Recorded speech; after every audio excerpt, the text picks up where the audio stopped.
Hello everyone.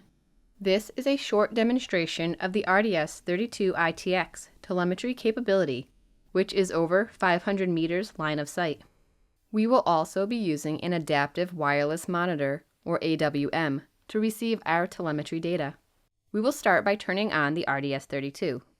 Remember, each time the RDS-32 starts, it goes through a self-diagnostic routine to verify it is operable. Remember, only the versions with ITX designations have telemetry capability. This can be determined by the fact that they have colored rings around their buttons, and it will say ITX to the top right of the meter. Telemetry can be activated with the CSW software, but today we are going to show you how to set the transmission frequency. This can be done by pressing the center menu button. Scroll down until you get to the Communications section. Press the center button to select and scroll to the Worm section. Press Select. You can see it was set for a 4-second transmission rate, which is the default, but it can be set between 2 and 60 seconds. For this demonstration, we are going to change it to 2 seconds using the up and down arrows. Press the Select button when complete.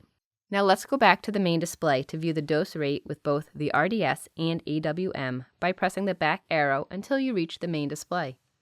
On the AWM, you can see a green light flash each time a transmission is received. Data transmission is based on the RDS serial number. However, in this case, we logged that serial number into the AWM as a specific user, so you don't have to keep up with a list of serial numbers. In this format, you see the user's name and the time since last transmission. That's why it keeps going back to 0. You can also see the user's dose rate and accumulated dose. You can select that cell and make it full screen. If the AWM is connected to telemetry software, you can also read the information on the software. Thank you, and this ends the telemetry demonstration of the RDS-32.